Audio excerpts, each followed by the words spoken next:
बच्चों एवं जय हिंद। आज हम इस वीडियो में समास पाठ के प्रश्न उत्तर करेंगे। अभ्यास यानी अभ्यास कार्य किया जाए।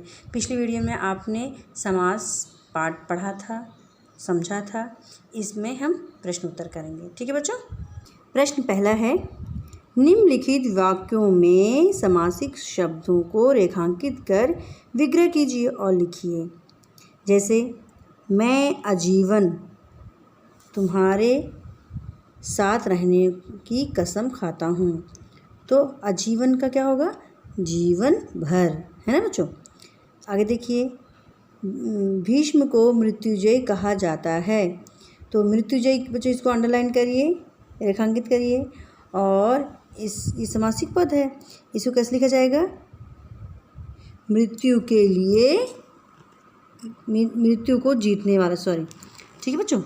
आगे देखिए, अध्यापक ने छात्रों से स्वरचित कविता लिखने को कहा। तो स्वरचित को अंडरलाइन करिए, इसका होगा स्वयं द्वारा रचित। ठीक है बच्चों। पापा ने राह खर्च के लिए 100 रुपये दिए। तो राह खर्च को इसको रेखांकित करिए और क्या होगा? राह के लिए खर्च। ठीक है। पांचवा देखिए, ध्रुव पक्का ईश्वर भक्त था। तो ईश्वर भक्त को रेखांकित करिए और इसको कैसे करेंगे? इसका विग्रह कैसे किया जाएगा? ईश्वर का भक्त। आगे देखिए, छठवें नंबर पे देखिए, भक्त आनंद मग्न होकर नाच रहे हैं। तो आनंद मग्न को आप रेखांकित करिए और इसका होगा आनंद में मगन। फिर देखिए, पवन पुत्र हनुमान में असीम शक्ति थी। तो पवन पुत्र, पवन के पुत्र या ठीक है, पवन का पुत्र, है ना। और हनुमान, ठीक है बच्चों। आगे देखिए, आठवां नंबर पे अकबर के 9 रत्नों में बीरबल प्रमुख थे। तो 9 रत्नों को आप रेखांकित करेंगे और लिखेंगे 9 रत्नों का समूह या समाहार। आगे देखिए, 9 नंबर पे ग्राहक ने दुकानदार को बहुत खरी खोटी सुनाई। तो खरी खोटी को अंडरलाइन कर लीजिए, रेखांकित कर लीजिए और इसका होगा खरी और खोटी। ठीक है बच्चों। कौन सा समास है? द्वंद्व समास ना। अब देखिए 10वें नंबर पे, सभी महात्मा के उपदेश सुनने पहुँचे। तो क्या होगा? महान आत्मा। ठीक बच्चों। महात्मा का क्या होगा? महान आत्मा। चलिए प्रश्न नंबर दूसरा देखिए, निम्नलिखित वाक्यों में आए समास विग्रह को समासिक पद शब्दों में लिखिए। जैसे वनवास के समय भगवान श्री राम 5 वटों के समूह में पर्णकुटी बनाकर रहे थे। तो क्या होगा? 5 वटों के समूह को क्या कहेंगे? पंचवटी। अच्छा, आगे देखिए, देशवासियों को सप्ताह में 1 बार श्रम का दान करना चाहिए। तो श्रम का दान का क्या होगा? श्रम दान। ठीक है। तीसरे देखिए, 3 रंगों का समाहार ही हमारी पहचान है। तो इसको क्या होगा? तिरंगा ही हमारी पहचान है। ठीक है बच्चों। चौथा देखिए, जहाँ 2 राहों का समूह मिलता है वही मेरा घर है। तो 2 राहों के समूह का क्या कहेंगे? 2 राह। जानते हो? पाँचों देखिए, जानते हो गांधी जी को महान आत्मा क्यों कहा जाता था? क्योंकि वो क्या है? यहाँ क्या आ जाएगा? महात्मा। जनता प्रिय है ना। जनता में प्रिय क्या हो जाएगा? जनता प्रिय। आँखों के सामने प्रत्यक्ष, इसको क्या हो जाएगा? प्रत्यक्ष होने वाले को झूठा नहीं कहा जा सकता ना। तो क्या होगा? आँखों के सामने यानी प्रत्यक्ष। आगे देखिए 8वां, दीपावली पूजन के दिन हवन के लिए सामग्री चाहिए। तो दीपावली पूजन के लिए क्या हो जाएगा, हवन सामग्री चाहिए। ठीक है। सिमरन जन्म से अंधी नहीं है तो जन्मांध हो जाएगा। नचिकेता ने कहा मेरे पिताजी मरने के बाद स्वर्ग को प्राप्त करें, तो यहाँ क्या जो स्वर्ग को प्राप्त हो क्या हो जाएगा, स्वर्ग प्राप्त होगा, स्वर्ग प्राप्त। ठीक बच्चों, अब देखिए प्रश्न तीसरा, निम्नलिखित शब्दों का समास विग्रह करके समास का नाम भी लिखिए। जैसे दूध दही, दूध और दही, तो कौन सा समास है, द्वंद्व। चंद्रमुख, चंद्रमा के समान मुख, तो ये क्या हो जाएगा, कर्मधारय समास। आगे देखिए, अब आगे तीसरा देखिए, कुल श्रेष्ठ, कुल में श्रेष्ठ, तो तत्पुरुष समास है ना बच्चों, क्या हो जाएगा, तत्पुरुष समास। पंजाब, पंजाब का क्या हो जाएगा, 5 आम्बों यानी जलों का समूह, का समाहार, समाहार यानी ये हो जाएगा आपका द्विगु समास। ठीक है बच्चों। अंशुमाली, अंशुमाली का होगा बेटा, अंशुमाली का होगा, अंशु यानी किरणें, अंशु यानी किरणें हैं, माला जिसकी, माला जिसकी अर्थात जिसकी यानी क्या होगा, माला सूर्य। ठीक है, तो ये कौन सा होगा, बहुव्रीहि समास, बहुव्रीहि समास। ठीक है बच्चों। आगे देखिए, त्रिनेत्र, त्रिनेत्र में 3 नेत्र, 3 नेत्रों का जिनके 3 नेत्र हैं, 3 नेत्रों वाले, तो कौन है, जिनके 3 नेत्र हैं यानी शिव जी। ठीक है, तो बहुव्रीहि समास हो जाएगा। राजपुत्री, राजा की पुत्री, तो ये आपका तत्पुरुष समास है। शोकमग्न, शोक में मग्न यानी तत्पुरुष समास। अजन्मा, जन्म पर्याप्त, इसका हो जाएगा, ये आपका है अव्ययी भाव समास। राजा रंक, राजा और रंक। ठीक है, राजा और रंक क्या हो जाएगा, द्वंद्व समास।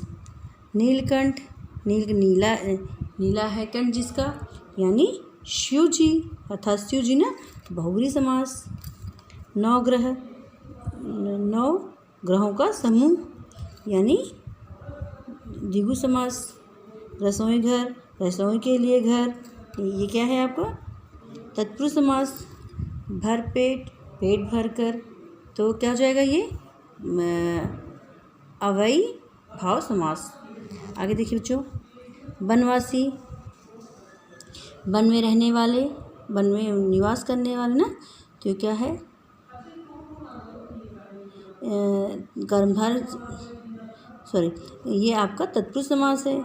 निशाचर, रात को चरने वाले, रात को विचरण करने वाले, तो ये भी तत्पुरुष समास है। त्रिभुवन, तीनों लोगों के स्वामी कौन है, तो ये जो 3 लोगों का जो स्वामी हो वो, ठीक है, ये है आपका है कर्मधारय समास। यथासंभव, जैसे जैसा संभव हो सके, ये अव्ययी समास है। चक्रधर, चक्र को धारण करने वाले अर्थात कृष्ण और अथवा विष्णु जी। सत्याग्रह, तो चक्रधर आपका बहुव्रीहि समास है। सत्याग्रह, सत्य के लिए अग्रह, ये आपका तत्पुरुष समास है। ठीक है बच्चों, देखिए बच्चों,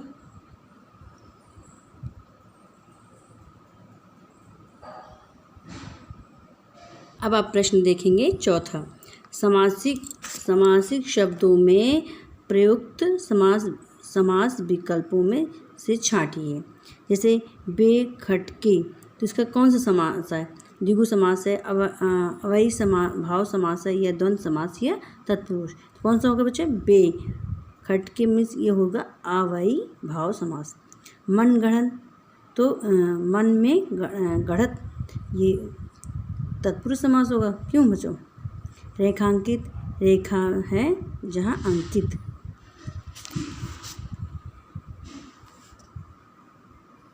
तो बेटे ये कौन सा होगा? कर्मधारय समास। धर्मशाला, धर्म के लिए शाला, तो ये आपका तत्पुरुष समास है। पुरुषोत्तम, पुरुषों में उत्तम है जो, यानी कौन है? श्री रामचंद्र जी ना। तो ये कौन सा समास होगा? बहुब्रीहि समास। अच्छा देख, साथ साथ में निशान लगाते जाइए। मनगढ़ंत में कौन सा था? मन में गढ़त यानी तत्पुरुष समास। रेखांकित, रेखा है अंकित यानी कर्मधारय समास। धर्मशाला, धर्म के लिए शाला, तो क्या होगी? तत्पुरुष समास। पुरुषोत्तम, पुरुषों में है जो उत्तम, यानी श्री रामचंद्र जी हैं, तो क्या है? बहुब्रीहि समास है। चार दीवारी, चार हैं दीवार, तो द्विगु समास, संख्या है ना इसमें। त्रिवेणी, तो त्रिवेणी तीन नदियों का समूह, उसको कहेंगे द्विगु समास। और राधा कृष्ण, राधा और कृष्ण यानी द्वंद्व समास। श्याम सुंदर, श्याम जैसे सुंदर हैं जो, तो कौन सा है? कौन है श्याम जैसे सुंदर? श्री कृष्ण, तो ये बहुब्रीहि समास है। बाप दादा, बाप और दादा यानी द्वंद्व समास है ये। ठीक बच्चों, अब यहाँ देखिए, दो या दो से अधिक शब्दों या पदों के मेल को क्या कहते हैं बच्चे? समास कहते हैं ना। तो यहाँ लिखिए समास। अच्छा आगे देखिए, समास में कितने पद होते हैं? समास में 2 पद होते हैं। ठीक है, ठीक बच्चों, आगे देखिए, समास में बाद वाले पद को क्या कहते हैं? तो इसको कहते हैं उत्तर पद।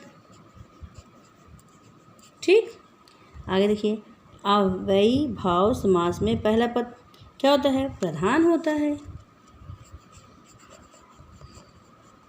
ठीक है, आगे देखिए, रसोई घर, रसोई के लिए घर, क्या होगा? रसोई के लिए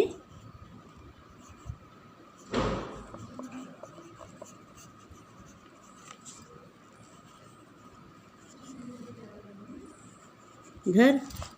ठीक बच्चों, आगे देखिए, दोपहर, दोपहर मतलब ये संख्यावाचक है।